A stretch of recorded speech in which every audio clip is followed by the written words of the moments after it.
The price of gas ticked up overnight and will jump even higher tomorrow. Conflict involving oil-rich Iran is being blamed for the hike in oil prices. We saw a 1 penny increase overnight, and analyst Dan McTeague with Canadians for Affordable Energy says the price at the pumps will increase another 5 cents tomorrow. Well, that will take the average price in southern Ontario to $1.53.9 a litre. Well, for more on the reasons behind this increase, we're joined live now by Dan McTeague, the president of Canadians for Affordable Energy. Always great to chat with you, Dan. Let's talk about, the driving factor. At least how much of a factor is what's happening in the Middle East right now and Iran essentially being blamed for this hike in oil prices. What's your take on this? Well, it's certainly waking up markets, Jamie. What's done is made markets finally get out of their, shorting mode that they were involved with much of the summer. Ignoring fundamentals like supply being somewhat crimped and demand being fairly stable around the world.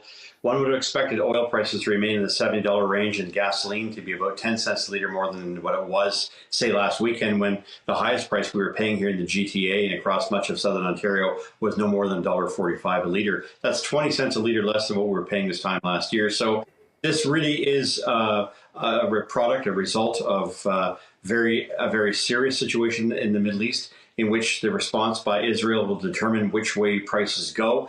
If the options include going after Iran's oil infrastructure and, of course, its refining capacity, then that will mean a response likely by Iran, if they're to be taken at their word, that they will attack other neighbors and make their infrastructure that much more unattainable, which will, of course, set prices on a tear. I would expect perhaps as much as another $10 to $15 a barrel, good enough for another 10 to 15 cents a litre. Well, I'm just kind of looking at the chart over the last month. Prices are up about $12 since a month ago. They're up about $7 in just the past 5 days.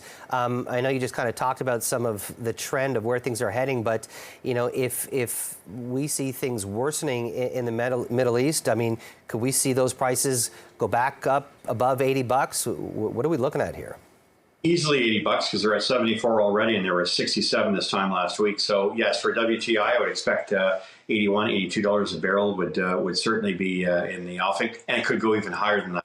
The extent to which the supply of oil is cut off or shut in for whatever period of time means that countries that currently have it will be looking after their own situation. Of course, with the United States having liquidated half of its supply from the Strategic Petroleum Reserve for such geopolitical events, puts the United States in a very vulnerable position, which means that, without pipeline Canada getting the United States and having our own supply and, be able to back up on our energy security, we could very well find ourselves in prices that could go a lot higher than that, even up towards $90 a barrel. Although that's, worst case scenario, there's no one out there right now who knows how this is going to fall. The fact that it's gone up, as you quite rightly pointed out, $7 a barrel or 8 cents a litre in the past week alone, heading up another 4 or 5 cents a litre tomorrow to $1.52.9, $1.53.9 at some stations, means that no one really knows how this is going to fall. And of course, as with any event,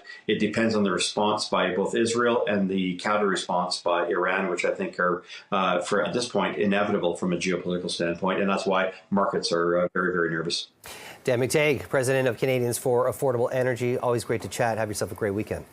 Thanks, Jamie. You too.